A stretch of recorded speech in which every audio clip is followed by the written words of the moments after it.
Salut à toi et bienvenue sur la chaîne Les Makers 3D. Aujourd'hui, nouveau tuto sur comment je trouve du coup mes fichiers et comment utiliser répétier host. Donc là on se retrouve donc sur le site principal que j'utilise, Thingiverse. Pardon.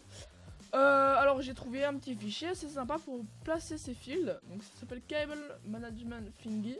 Donc il a été imprimé. Donc on peut voir Creative Commons attribution, donc c'est bon, il n'y a rien. Hop. Alors, moi personnellement je regarde les made si ils sont bien ou pas. Donc là on peut voir que c'est assez bien. Alors, hop, donc on fait download files. Hop. Tac, une fois que c'est téléchargé. Hop, voilà. Donc, Cable Management. Alors, je vais le placer sur le bureau. Tac. Donc personnellement je n'appuie pas sur repeat host tout simplement. Je clique déjà. Je fais double clic sur le fichier. Hop. Voilà. Donc là on peut dire qu'il est bien. Donc alors. Pour augmenter, imaginons je veux augmenter la taille. Donc on clique sur ce petit bouton là. Et donc on peut soit réduire donc de par exemple 0,5, 0,1, etc. etc. Ou on peut l'augmenter à 2, 3, etc., etc. Hop, donc voilà. Donc là, je veux le tourner, donc... Alors c'est... Voilà. Tac, imaginons, je veux le mettre comme ça. Donc là, il est bien, parfait. Donc personnellement, moi, donc là, hop, tac. Donc là, après, on peut tourner... etc., etc. Là. On peut un peu trifouiller, hop, 90, tac, tac, tac, etc., etc. Voilà. Ensuite, ça, personnellement, je ne touche pas.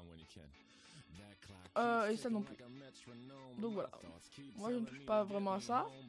Donc maintenant, dans le trancheur, personnellement, j'utilise Slicer. Donc, qui va permettre de dire à l'imprimante où c'est qu'elle doit aller.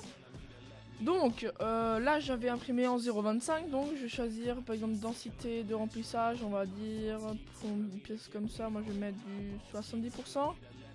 Donc là on a le motif de remplissage, donc ça va être comment elle va être imprimée, comment ça va imprimer au niveau à l'intérieur de la pièce. Et là donc c'est comment ça va imprimer à l'extérieur, par exemple la dernière couche ici, ou là, enfin bref, etc., etc.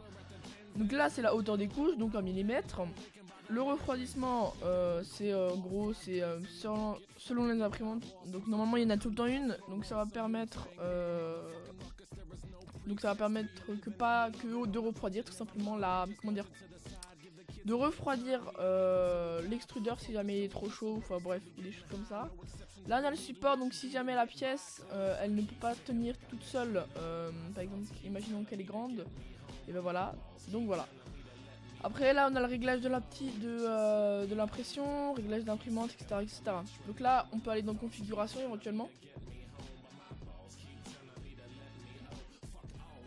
Hop, allez, voilà. Donc là personnellement je ne touche pas, donc après il faut régler ça selon l'impression, selon votre imprimante. Donc ça peut varier, voilà. Hop, donc ensuite on clique sur trancher avec Slicer. Voilà. Là on a 1h05 d'impression, on va utiliser 4 mètres et puis voilà. Donc après pour voir si l'objet a un petit problème, un petit défaut, bah on peut hop. Hop, tac, tac, tac, tac, vous pouvez voir. Hop.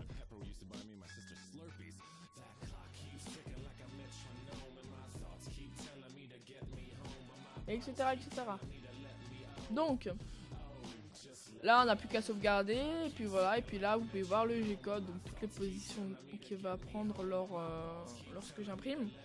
Si un jour vous avez un objet mal formé, donc ce que vous faites c'est très simple. Donc je vous mets le lien en description, je vous mets le lien également de ce fichier là. Donc vous allez donc sur HTTP sur Netfab Azure Website, donc c'est permet de réparer les fichiers qui sont endommagés. Hop. Donc là maintenant vous avez le fichier, donc un fichier endommagé, donc imaginons que ça soit celui-là là, donc le pas sur mon deuxième écran. Hop, vous glissez et puis vous attendez, il est en train de le réparer. Faut attendre quelques secondes bien sûr. Et puis vous téléchargez, tout simplement. C'est aussi simple que ça. Hop. Donc là, le fichier est ici.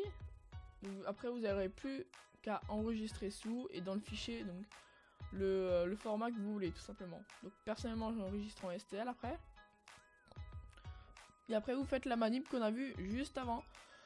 Donc voilà, c'était tout pour ce tuto sur Slicer et comment réparer les fichiers qui sont endommagés.